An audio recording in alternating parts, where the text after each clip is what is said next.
नमस्कार। मैं Mayank Bhargava, assistant professor MLT college Saharsa, आपका स्वागत करता हूं।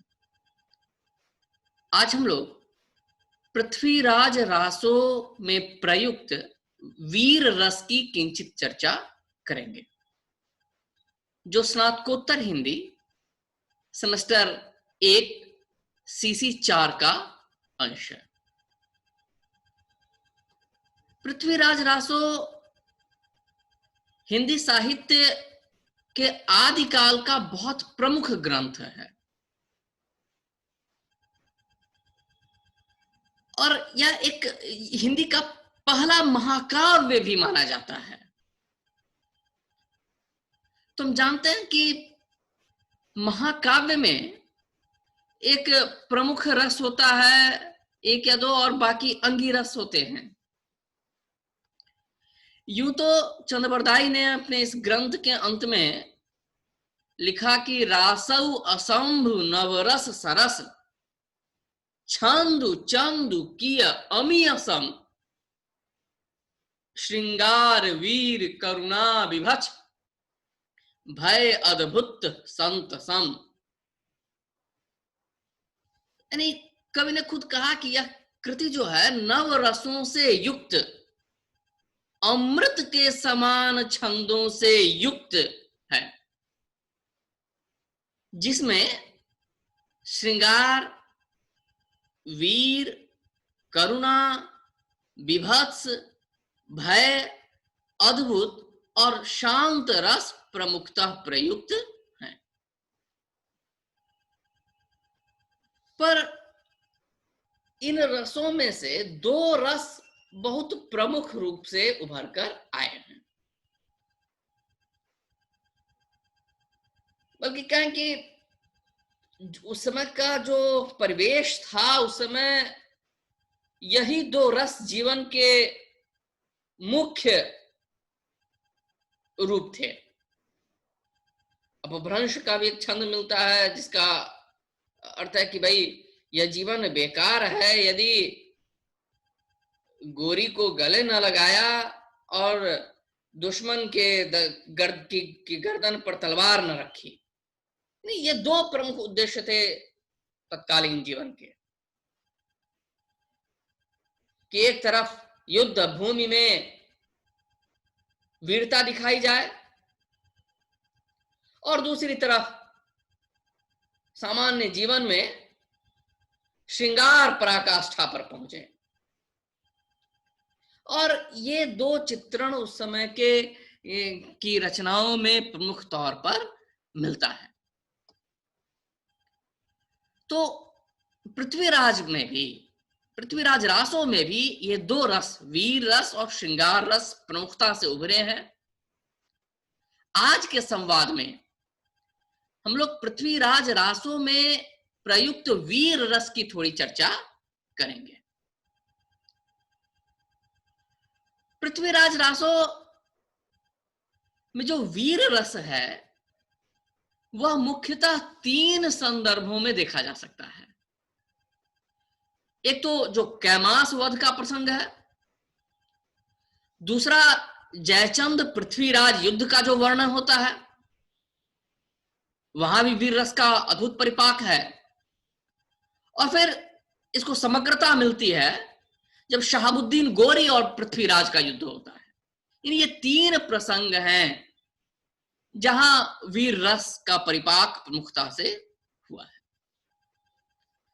लेकिन इसमें जो कैमास वध का प्रसंग है, खुद चंद्रबरदाई भी, रासोकार चंद्रबरदाई भी इसे पृथ्वीराज का बहुत श्रेष्ठ कार्य नहीं मानते। ये वीरता का बहुत अच्छा उदाहरण नहीं माना जा सकता। छिप करके मारा पृथ्वीराज ने, कोई तुलना नहीं है, लेकिन जैसे राम के द्वारा बाली का वध हुआ छिप करके, तो फिर कहता है ना कि यह एक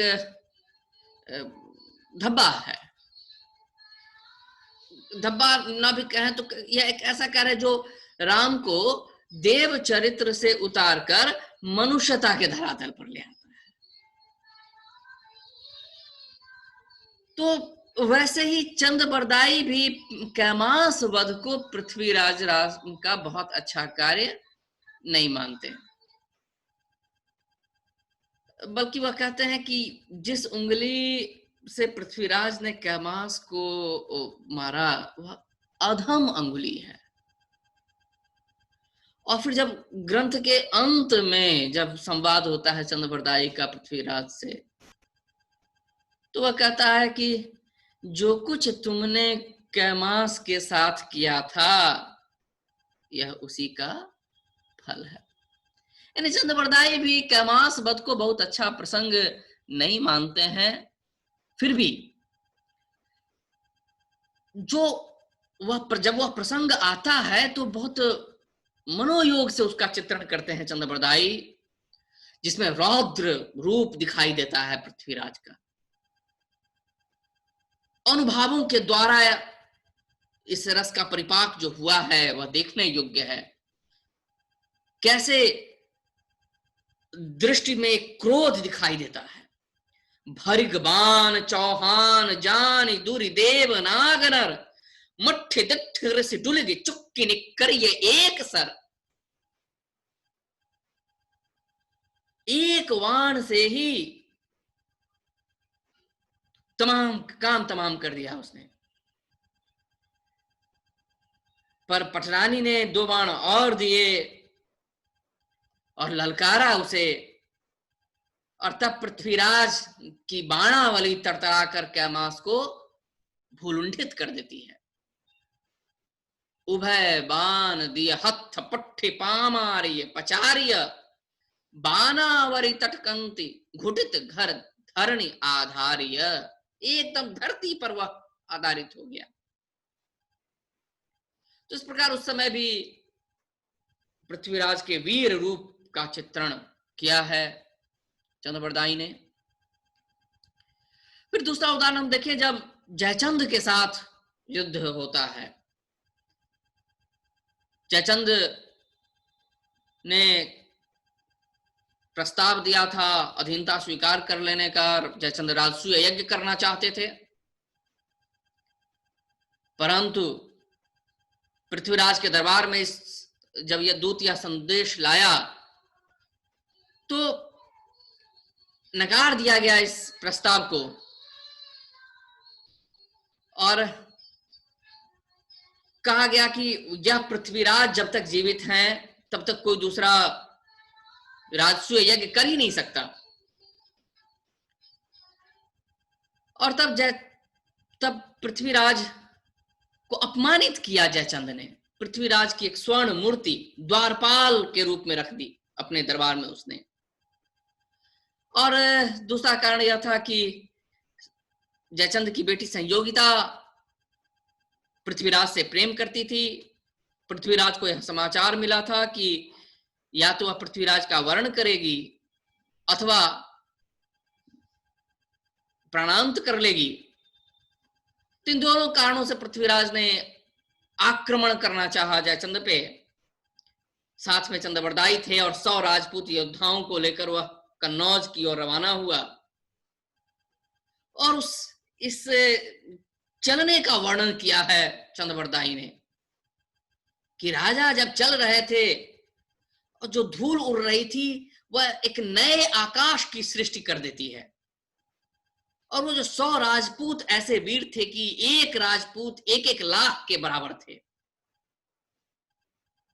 इत्ते सहित भुवपति चलो उड़ी रैन किन्नऊ नभऊ 1-1 लख वर लख वई चले सत्थ रजपुत सऊ। 1-1 वीर 1 लाख के बराबर थे। बाद में जब हम गुरु गोविंद सिंह का प्रसंग आता है उसमें भी यह वर्णन मिलता है। इस तरह का 1.25 लाख से 1 लड़ावा तब गोविंद सिंह नाम कहावा। फिर पृथ्वीराज का जयचंद के साथ युद्ध होता है। जयचंद भी कोई सामान्य योद्धा नहीं था, एकदम बराबर का योद्धा था। उसका भी बहुत नाम था, वीर है, विजेता रूप है उसका भी। तो कवि ने यह जो वर्णन किया तो इस बात का ध्यान रखा कि यह दो बराबर वालों का युद्ध है, ऐसा ना कि बस बहुत आसानी से पराजित कर दिया जाए। वास्तव में जब रावण का जो विशाल रूप होगा, विराट रूप होगा, तभी राम का चरित्र भी उठेगा। यह कथा युक्ति है। तो जयचंद भी मामूली योद्धा नहीं था। उसके साथ जब पृथ्वीराज टकराते हैं तो उनकी वीरता और उभरती है। तो ये नहीं कि चंद्रबरदाई पृथ्वीराज के मित्र थे तो जयचंद को बिल्कुल उसकी ओर दृष्टि ही न दें। जयचंद की सेना का भी वर्णन किया है पृथ्वीराज ने। परिपंग कटक तिघेरी घनंग दस पंच तिकोस निशान घुनंग गजराज विराजित मध्य घनम जनुबद्दली अभ सुरंग वनम। और जयचंद के साथ जो युद्ध है वह दो भागों में बटा हुआ है। एक युद्ध का पूर्वार्ध रूप है, एक युद्ध का बाद का हिस्सा वह है, उत्तरार्ध युद्ध है। उस युद्ध में पृथ्वीराज के कई वीर मारे जाते हैं।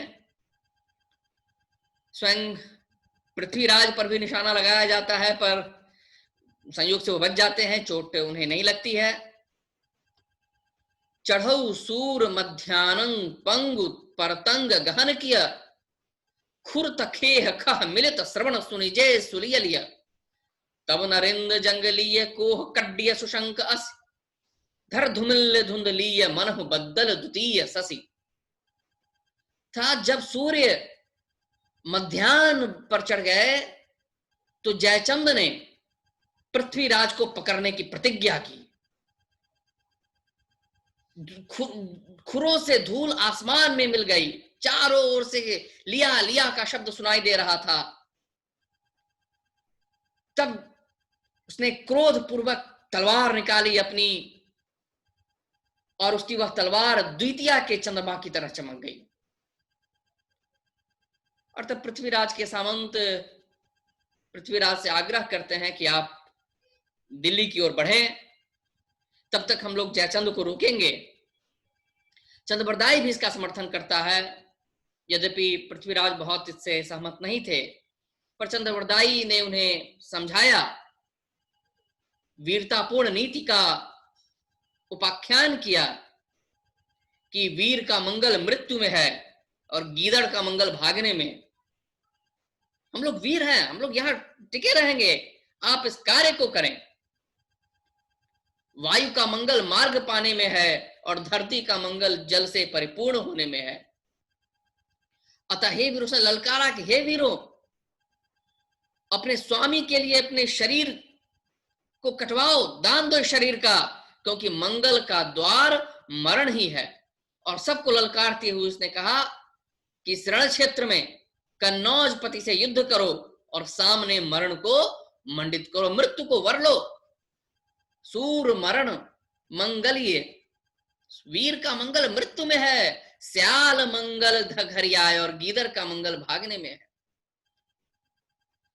उसके बाद फिर जयचंद की सेना से पृथ्वीराज की सेना का फिर से युद्ध होता है। बहुत सजीव चित्रण किया है पृथ्वीराज रासों में। पृथ्वीराज ने अपने नाम को चरितार्थ करते हुए जयचंद की विशाल सेना में कोहराम मचा दिया। और पृथ्वीराज दिल्ली के मार्ग पर बढ़ते गए। फिर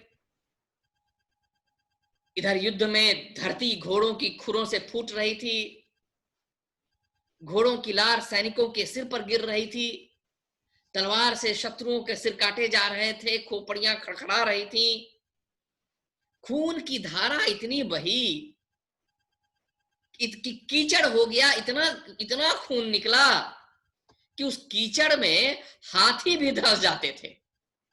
इस प्रकार के कई वर्णन पृथ्वीराज रासों में हैं। और फिर तीसरा प्रसंग मिलता है वीर रस का, शहाबुद्दीन गोरी के साथ जब पृथ्वीराज का युद्ध होता है। और वहां तो पृथ्वीराज के बाणों का जो कौशल है, उसकी वीरता है, वह तो दर्शनीय, अद्भुत वर्णन किया है चंद्रबरदाई ने। छुटे बाण चहुआन आवद्ध राजम, लगे मेच अंग मनऊ बज्ज बाजम, टूटे संग संगनाह के अंग अंगम, उठे सोन छिंछे जुरे जान दंगम, चढ़े वीर नंदीस सूली अनंदी, नचई भूत भैरव बंकई जान बंदी। बहुत भयानक युद्ध हुआ, लग रहा था कि जैसे युद्ध की होली खेली जा रही हो, देवासुर संग्राम जैसा हुआ था वैसा। कहते हैं कि शहाबुद्दीन गोरी के 16,000 सैनिक मारे गए, परंतु विशाल सेना थी उसकी। पृथ्वीराज के अधिकतर सैनिक मारे गए, पराभव हुआ पृथ्वीराज की सेना का। पृथ्वीराज खुद घिर गया शहाबुद्दीन गोरी के सैनिकों से। आत्मसमर्पण करने के लिए उसे कहा गया, पर आत्मसमर्पण तो नहीं किया उसने, बल्कि जब उसे कहा गया, खुरासान खान ने कहा कि तुम आत्मसमर्पण कर दो, तो उसने इस प्रस्ताव देने वाले को ही मार दिया। खुरासान सहौर बोल सुमहु हन्यउ बाण खानम कुरखान, सह नहीं सका वह यह बोल आत्मसमर्पण करने की बात, और उसने खुरासान खां को मार डाला। परंतु पराभव हुआ पृथ्वीराज का। वह पृथ्वीराज जिसके बाणों से मदमत्त हाथी कांपते थे, वही पृथ्वीराज आज पराभव स्वीकार करने पर विवश है। शहाबुद्दीन गोरी उसे पकड़ो पकड़ो कहकर ललकार रहा है, और पकड़ लिया जाता है पृथ्वीराज चौहान, और उसकी वीरता का भी पराभव हुआ। वीरता का तो नहीं, उसकी सेना का पराभव हुआ, वीर तो वह था ही, अंत में उसने मारा शहाबुद्दीन गोरी को। परंतु चंद्रवरदाई दुखपूर्वक कहता है कि हे क्षत्रिय, हाथ में खड्ग पकड़ना बेकार है, हमारा नायक पृथ्वीराज पकड़ा गया। और इस प्रकार वीरतापूर्ण ढंग से चंद्रवरदाई ने पृथ्वीराज के चरित्र को निरूपित किया है, और इस वीरता को एक मुकाम मिलता है शहाबुद्दीन गोरी ने जब अंधा कर दिया पृथ्वीराज को। चंद्रवरदाई उससे मिलने गया, अवधूत के वेश में चंद्रवरदाई की मुलाकात हुई शहाबुद्दीन गोरी से। उसने कहा कि एक अंतिम इच्छा है मेरी, मैं तो बद्रीधाम तपस्या करने जा रहा हूं, अंतिम इच्छा है मेरी कि भाई मैं एक कौशल बाण बेधने का कौशल देखना चाहता हूं। और विश्वास में ले लिया उसने शहाबुद्दीन गोरी को। मंच सजा, बता दिया उसने, वो पृथ्वीराज से मिलता है चंद्रवरदाई, और कह दिया उसने कि भाई उस पुराने युद्धों की याद दिलाई कि आप कर सकते हैं ऐसा। और उसने स्थिति बता दी कि यहां निकट ही 100 हाथ ऊपर बैठा हुआ है, और फिर चंद्रवरदाई गया शहाबुद्दीन गोरी के पास कि आप फरमान दीजिए ताकि वह बाण चलाए।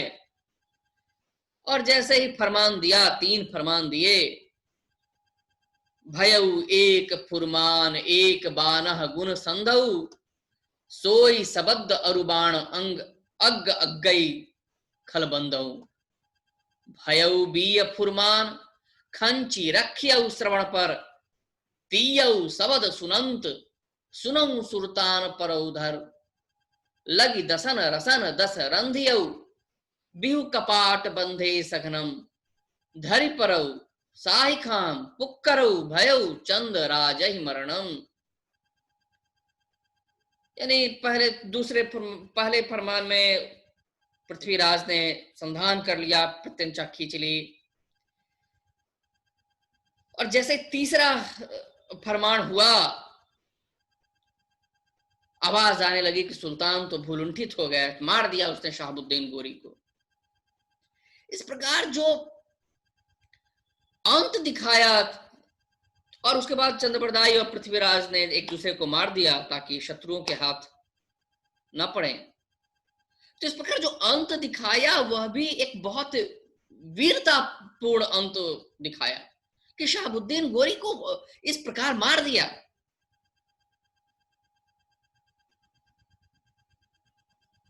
तो यह जो शैली है अपने नायक को एक उदात्तता प्रदान करने की, कि वीरतापूर्ण अंत देने की, जिसने इस पृथ्वीराज की कहानी को हिंदी संवेदना में एक अस्थाई मुकाम पहुंचा दिया। भले इतिहास कुछ कहे, परंतु इस घटना का समर्थन करे ना करे, परंतु पृथ्वीराज की यह जो कहानी है शब्द विधि बाण चलाने की, यह जनता के मन में बैठ गई, यह अस्मिता की प्रतीक बन गई,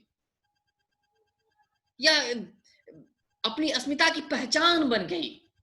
और उसके बाद इस प्रसंग को याद कर जनता के बड़े हिस्से ने उत्साह प्राप्त किया।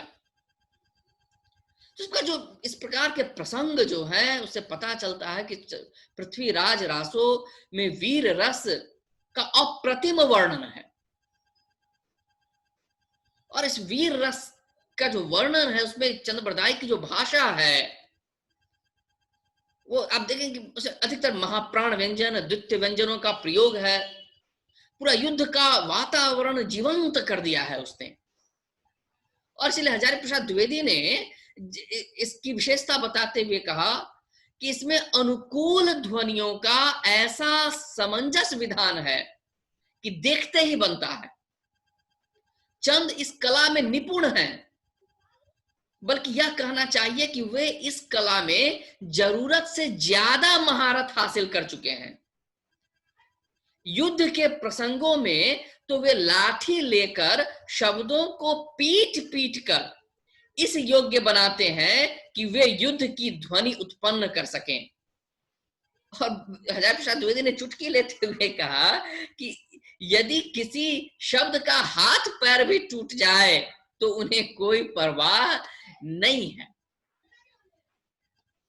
तो वीर रस का एक अद्भुत परिपाक चंद्रबरदाई ने किया है पृथ्वीराज रासो में, इसमें कोई दो राय नहीं है। इस वीर रस के प्रयोग की दृष्टि से अद्भुत काव्य है पृथ्वीराज रासो, और इसके कवि चंद्रबरदाई इस दृष्टि से बेजोड़ हिंदी के बेजोड़ कवि माने जा सकते हैं। वीर रस का अद्भुत परिपाक इसमें हुआ है। श्रृंगार रस की भी इसमें प्रमुखता है। अगले संवादों में, किसी संवाद में हम लोग पृथ्वीराज रासो के श्रृंगार रस की अलग से चर्चा करेंगे। आशा है आज के संवाद के द्वारा पृथ्वीराज रासो में प्रयुक्त वीर रस से हमारे विद्यार्थी मित्र कुछ परिचित हुए होंगे। आपके सहयोग के लिए, साथ बने रहने के लिए बहुत बहुत धन्यवाद, आभार।